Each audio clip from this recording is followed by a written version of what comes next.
koji su to 10 stvari zbog kojih ljudi često ne žele da putuju ili čak žive u kamperu. Ali pre svega želeo bih da se zahvalim svim mojim Patreonđijama, ta podrška mi mnogo znači kako bi ova emisija bila i dalje nezavisna i kako bi i dalje napredovala. Hvala vam puno, a i ti ukoliko želiš da podržiš ovu emisiju i ove avanture, idi na Patreon i odaberi način na koji želiš da pomogneš. Primetio sam da mnogi vi gledate emisije, ali niste pretplaćeni na kanal, tako da kliknite ovo subscribe dugme dole kako bi nas algoritam malo više zavoleo. Ajmo mi na prvu stvar zbog koje ne biste želeli da živite u kamperu.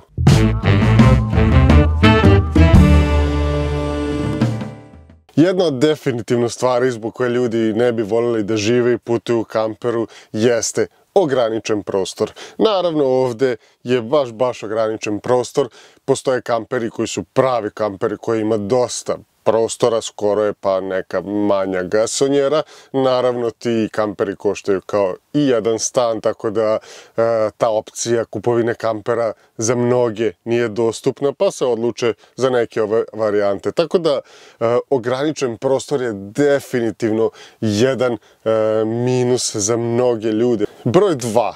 Ograničeni resursi. Definitivno jedna od stvari koja meni smeta. Ono što se ja sebi u kamperu obezbedio dovoljno jeste struje. Znači sa strujom manje više nemam problem, imam 2 solarna panela, imam 400 amper sati akumulatora i to mi za sad lepo radi posao.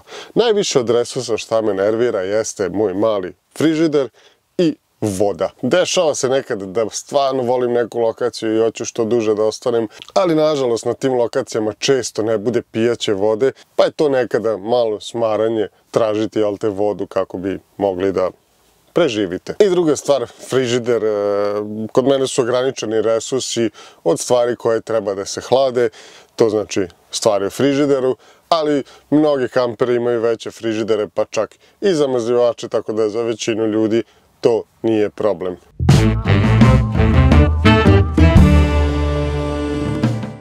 Stvar broj 3 zbog koje mnogi ljudi ne bi voljeli da kampuju ili žive u kamperu jeste ta nemanje privatnosti ili pak prevelika privatnost. Na što to mislim? Često kada negde stanete u kamp ili na neke popularne lokacije gde ima jako puno ljudi, kampera, znaju kombi biti relativno blizu jedan drugog i ukoliko ste na nekom lepom vidikovcu, često te ljudi vole da prođu tude, kako bi vidjeli taj vidikovac, kako bi vidjeli taj deo tu. Tako da to nekada stvarno zna malo biti iritantno, ali naravno to se sve mora poštovati, jer i drugi ljudi hoće da uživaju u tim stvarima kojima i mi uživamo. A sad prevelika privatnost, na čega to mislim? Pa to konkretno mislim na onako, kad baš odete negde u planinu, gde bukvalno nema nikoga i onda ljudima to zna često biti dosadno. Meni te stvari nisu toliko dosadne, uzmem, čitam knjigu, editujem videe, fotkam, snimam, imam uvek šta da radim. Broj 4. Komplikovani sanitarni sistemi. To često zna biti onako malo iritantno.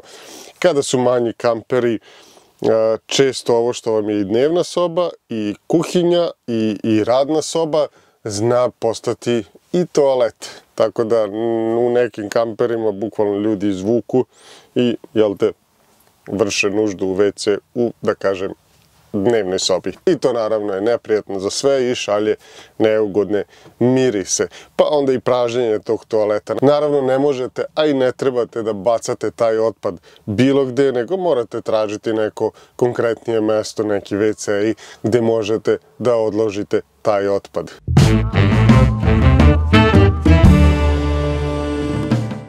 Stvar broj 5 zbog koje ljudi ne bi živjeli u kamperu ili putovali njemu jeste stalna potraga za lokacijom za kampovanje. Znači vi kad dođete na neko novo mesto, tražite naravno lepo mesto gde možete da stanete, da uživate, da napravite sebi lep ugođaj.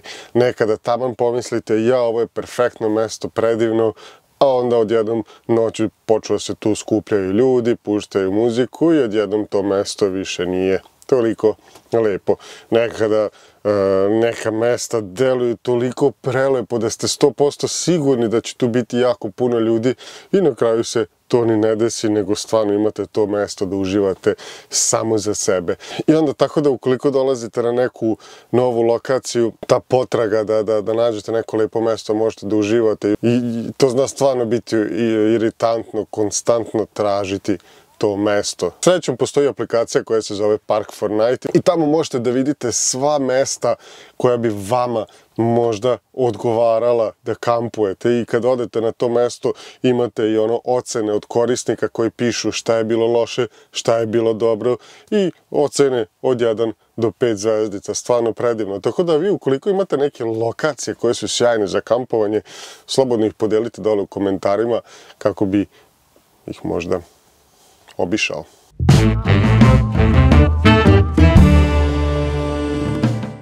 Stvar broj 6 zbog koje ljudi ne bi kampovali ili ti živeli u kamperu jesu skupi kampovi.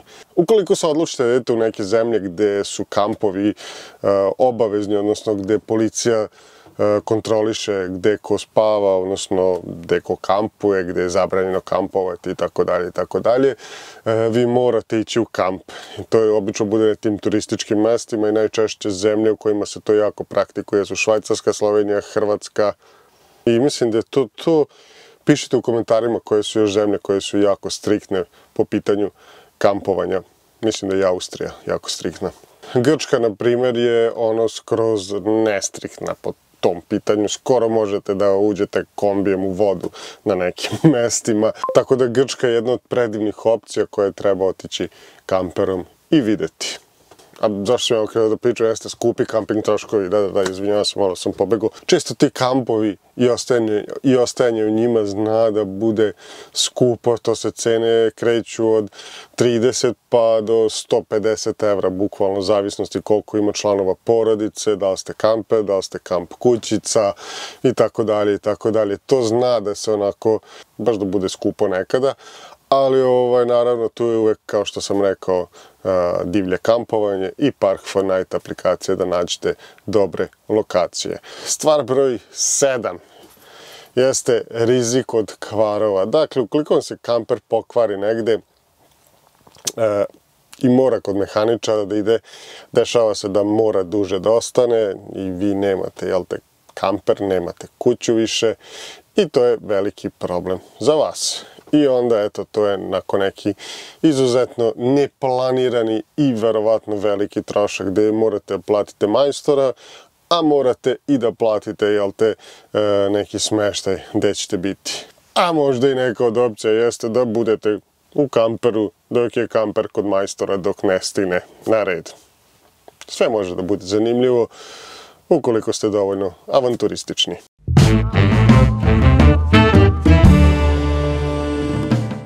Stvar broj 8 zbog koje ne treba da kampujete i ne želite da budete u kamperu jeste skupo gorivo.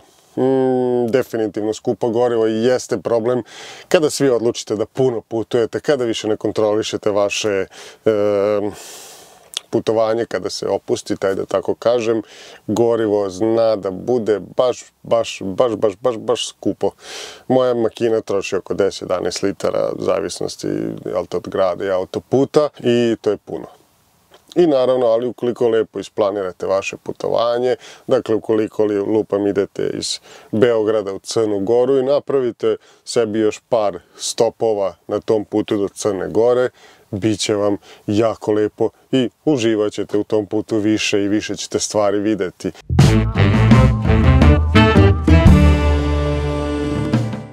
Stvar broj 9. Ta stvar se meni još srećom nije desila, a to je krađa. U stvari jeste mi se desila, ali to je, da kažem, delimično mojom greškom. Ja sam ostavio otključan kombi i bio sam jako blizu kombi, ali sam bio u nekoj uvali i jako puno stvari mi je nestalo. To je baš bilo grata. Ali definitivno 9. stvar zbog koje ne biste želeli da kampujete jeste rizik od krađe. Sve češće i češće viđam slike, čak i u Novom Sadu i u Beogradu, razbijenih stakala na kolima gde masa bukvalno krade stvari. Slične stvari se dešavaju i na popularnim letovalištima kada ljudi odu negde na plažu. Dođu ljudi, razbiju im staklo, uzmu šta im treba i to je to.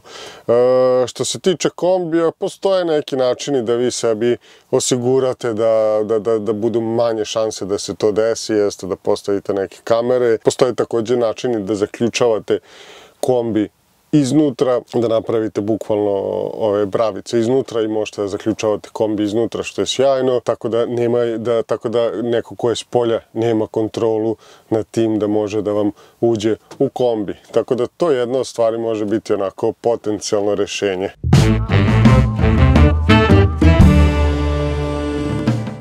I stvar broj 10 jeste emotivna ili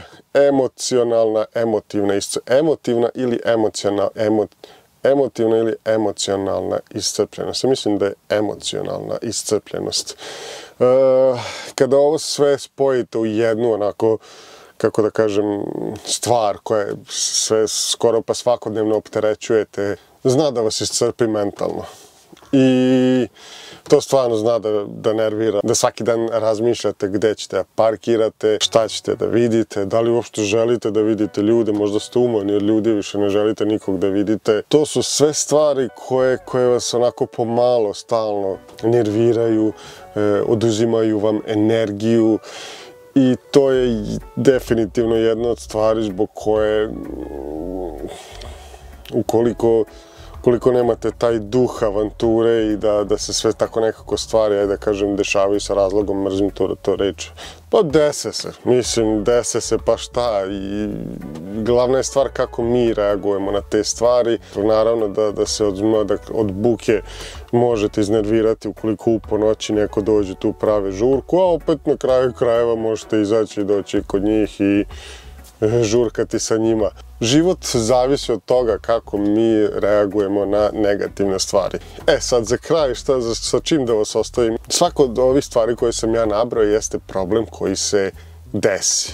I svaki od tih problema će napraviti priču. Čak i pokvaren automobil. I jedan moj omiljeni pisac, Terry Pratchett, je to jako lepo rekao. Ljudi misle da ljudi stvaraju priče, ali obrnuto. Priče stvaraju ljude. I to je nešto što bih ja ostavio za kraj ove epizode, ali čekaj, ne prekidaj, molim te, izvini, hvala puno. Od naredne epizode desit će se nešto malo drugačije, tako da klikni subscribe da to ne propustiš, da bi video tu epizodu koja će verovatno ući u jedan serijal. Sve toliko neizvesno, ali sve ćete saznati od naredne epizode, tako da kliknite subscribe da ne propustite taj vrlo interesantan serijal i vidimo se u narednoj epizodi. Pozdrav!